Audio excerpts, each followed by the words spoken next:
He's an actor, an activist, an author, a musician with a story that now spans 5 decades. He's got over 100 films, a few hit records, and a whole lot of soul. My man Corey with a brand new single.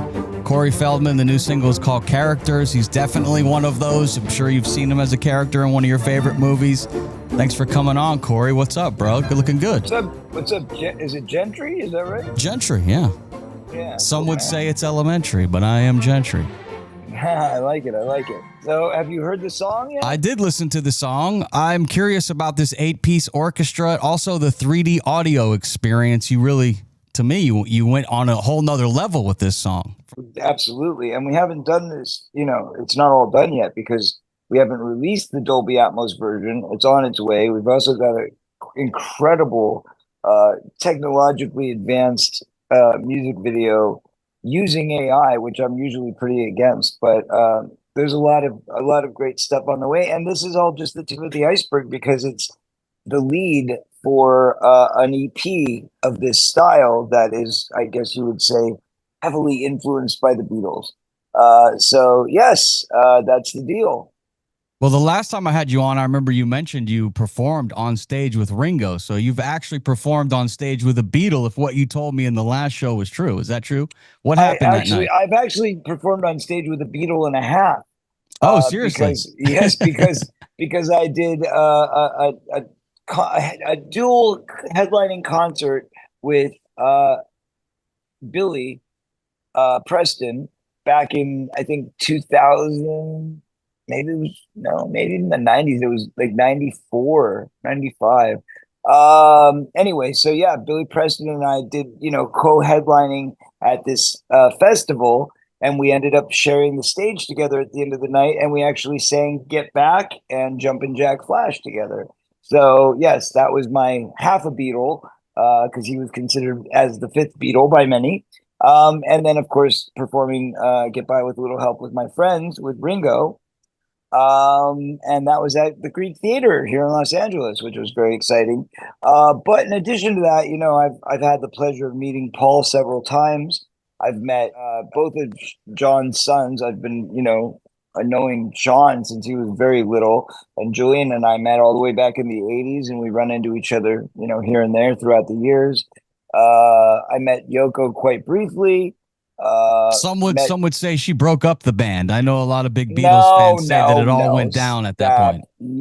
That's not true? No, listen, 8 years is a long time to spend every day with somebody, and especially for somebody's, things happen, people grow and they grow their separate ways, but it was strictly financial. And if you really know anything about the breakup of the Beatles, it all came down to, business management and finances and stuff like that, as it always is. It always comes down to credits and income when it comes to bands breaking up, because egos get big, or things get complicated business wise. I also believe that the Beatles absolutely would have gotten back together had John not gotten assassinated in 1980.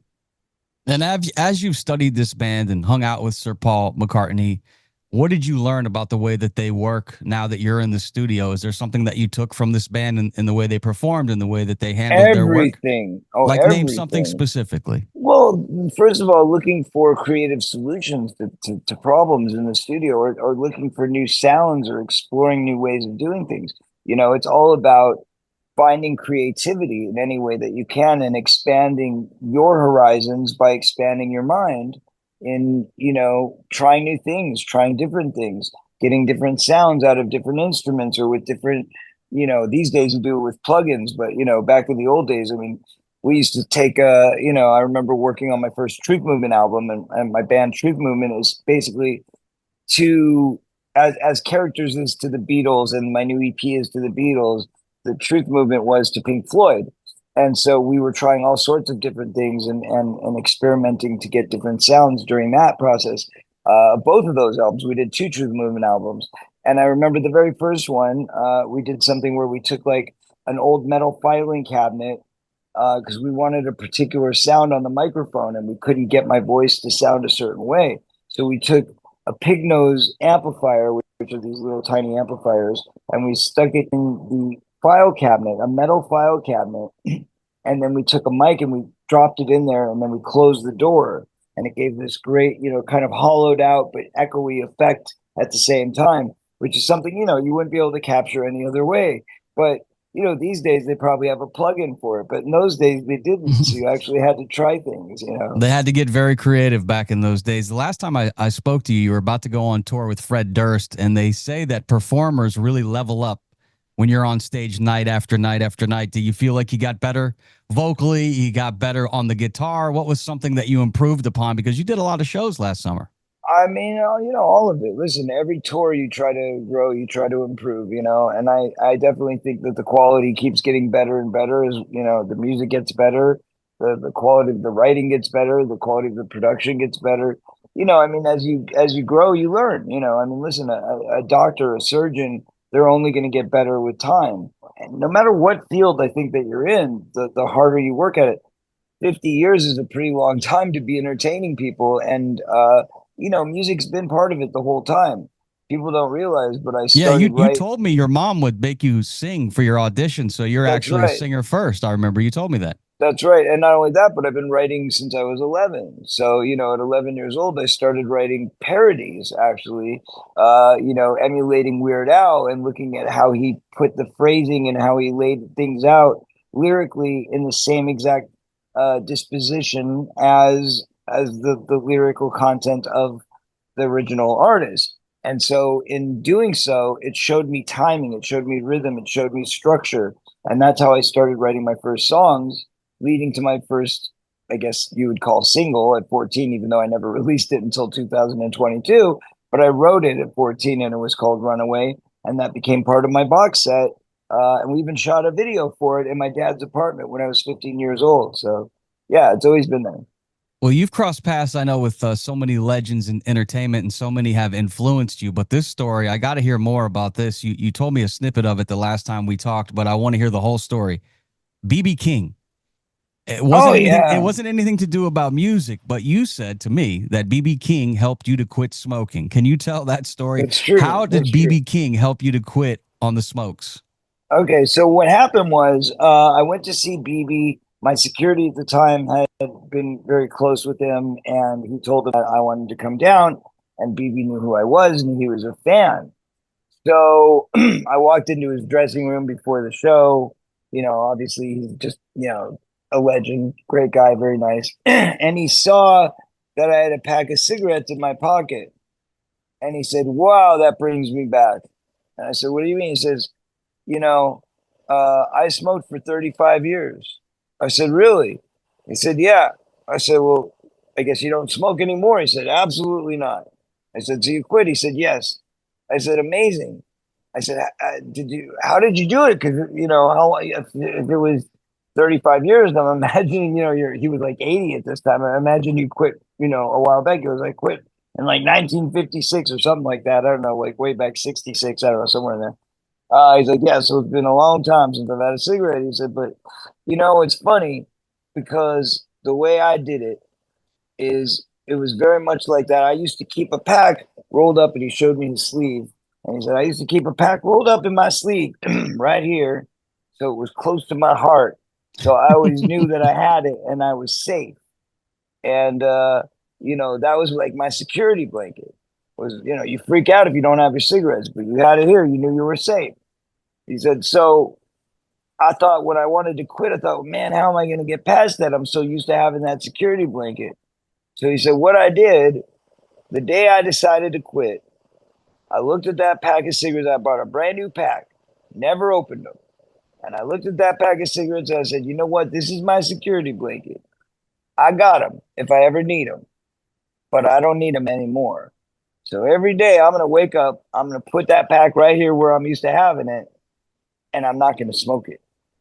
And that was a true test of my willpower. And so that seed that he planted in my brain actually stuck, because when I did finally quit, I had a full pack of cigarettes that I had just bought that was left sitting on my nightstand, and I put it away in my drawer. And I knew that it was in the drawer right next to my bed. And if I needed to break it for some reason, they would be there. But I remembered always what BB had told me, like, it's good to have them there to tempt yourself, but also to know that you don't need them.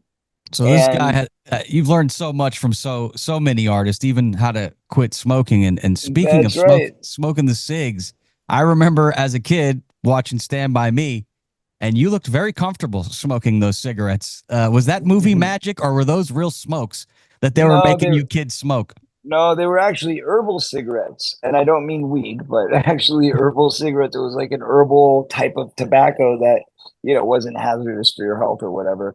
And that's what they gave us, and they taught us how to smoke them. Do you But think that maybe triggered your smoking that? no, Did you enjoy absolutely smoking that, not. or you hated it? No, I didn't like it at all. And it had nothing to do with me smoking. In fact, I didn't smoke another cigarette until I was 18 years old. I did chew tobacco briefly at 14, which that might have been something to do with it because I came back from the set and I said, "Oh man, we were smoking fake cigarettes."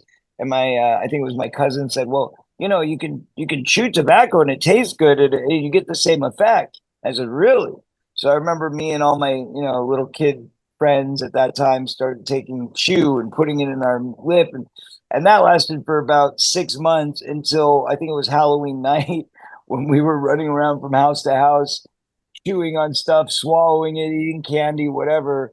And man, we all got so sick, we were puking our brains out, and that was the end of that.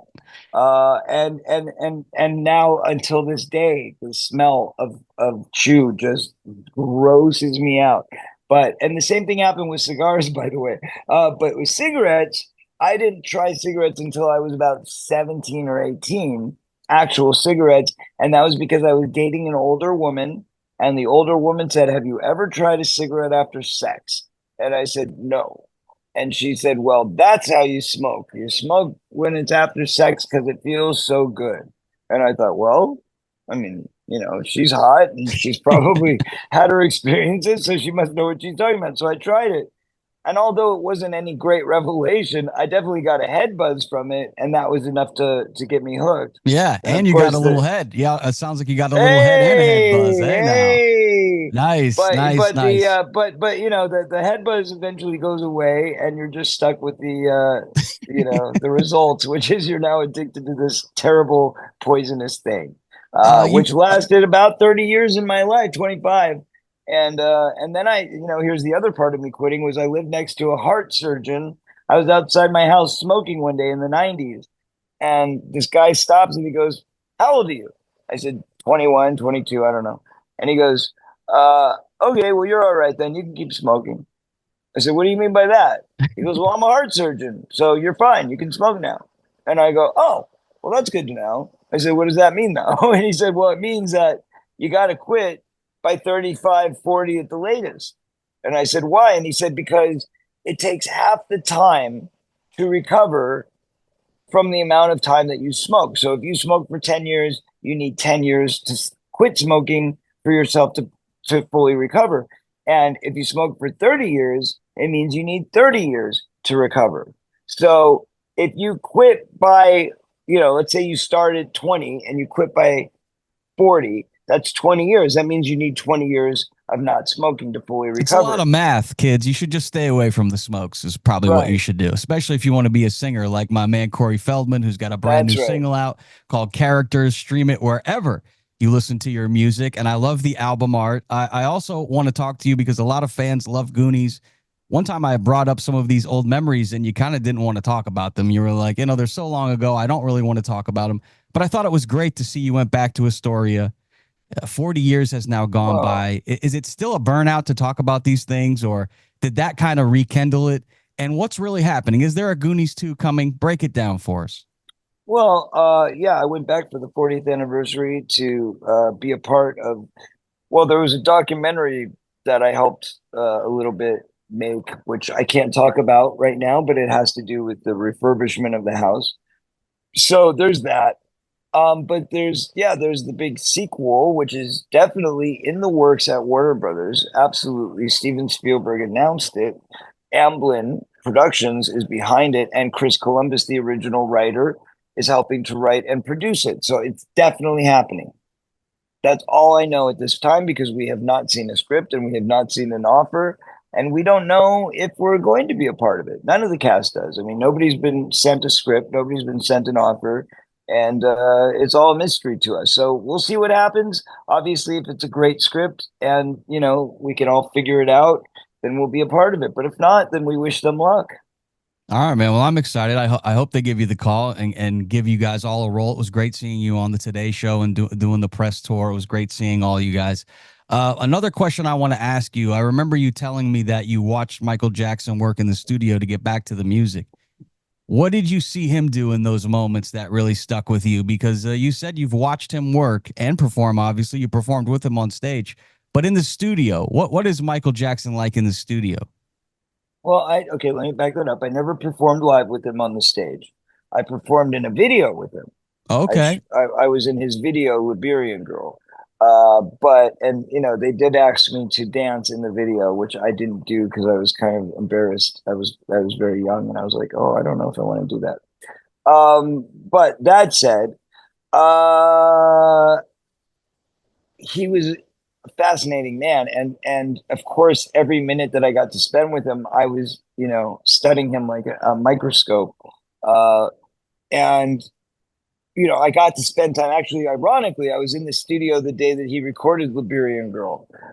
So I remember being there. We'd be in mid conversation, and then like all of a sudden he'd just stop and he'd freeze and he'd listen intently, and then he'd run back into the control room and give notes, and then come back and finish the conversation. So I learned from that, just from that moment, how important it is to listen to every detail of each song that you're doing, because each song is that important.